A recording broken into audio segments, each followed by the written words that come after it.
જામનગર મહાનગરપાલિકા દ્વારા દર વર્ષની જેમ આ વર્ષે પણ પ્રી મોન્સૂનની કામગીરીના ભાગરૂપે શહેરના જુદા જુદા વિસ્તારોમાં આવેલી ભયજનક ઇમારતોનો સર્વે ચાલુ કરવામાં આવેલ છે. માનનીય કમિશનરશ્રી અને સિટી એન્જિનિયરશ્રીની સૂચના અને માર્ગદર્શન મુજબ કુલ 6 ટીમો દ્વારા આ કામગીરી હાલે ચાલુ છે. સૌપ્રથમ એમાં ગત વર્ષની જે માસ્ટર લિસ્ટ મુજબની જે પ્રોપર્ટીઓ હતી તેનો રીસર્વે કરવામાં આવેલ છે અને તે પૈકી કેટલી ડિમોલિશ થયેલ છે, કેટલી રિપેર થયેલ છે અને તે સિવાયની તમામને ફરીથી રીનોટિસ એ રીતના કામગીરી કરવામાં આવે છે. તદુપરાંત જે સર્વે દરમિયાન નવી ઇમારતો જોવા મળે એને પણ જીપીએમસી એક્ટની કલમ 264 મુજબ નોટિસ આપવાની કામગીરી હાલે ચાલુ છે. હજુ અંદાજે 1 વીક જેટલો સમયગાળો આ સર્વે ચાલુ રહેશે.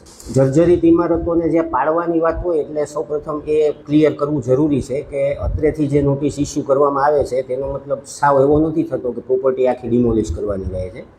પ્રોપર્ટી રિપેરેબલ પણ હોઈ શકે છે. એટલે આપણી જે મહાનગરપાલિકાની ફરજ છે કે આવી કોઈ ઇમારતો જે એકદમ જોખમી હોય અને જેનાથી જાનહાનિ થવાની સંભાવના હોય તો તેવી ઇમારતો અલગ તારવી અને એ તાત્કાલિક એસ્ટેટ શાખા સાથે સંકલન કરી અને આઈધર તો એને ડિમોલિશ કરવામાં આવે છે અથવા તો એનો વપરાશ બંધ કરાવવામાં આવે છે, પાણીનું કનેક્શન કટ કરવામાં આવે છે.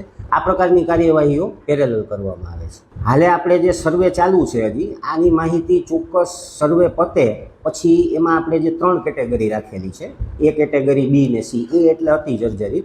એમાં હાલમાં આપણી પાસે જે ગીતા લોજવાળું બિલ્ડિંગ છે જે અત્યારે નોન યુઝ છે, પ્લસમાં બીજા 2 એપાર્ટમેન્ટ છે.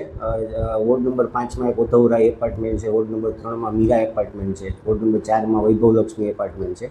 આ તમામ એપાર્ટમેન્ટોમાં આપણે પાણીના કનેક્શન વોટર વર્ક શાખાને પત્ર લખી અને તેઓ દ્વારા કટ કરવામાં આવે છે અને એનો વપરાશ પણ બંધ કરવામાં આવે છે. એટલે આ રીતની સંકલિત બધી પ્રક્રિયાઓ કરી અને જેટલું બને એટલું ઓછું ડેમેજ થાય, જ્યારે કોઈ અનિચ્છનીય ઘટના બને ત્યારે જાનહાનિ એવી નિવારી શકાય એવા તમામ પગલાઓ મહાનગરપાલિકા દ્વારા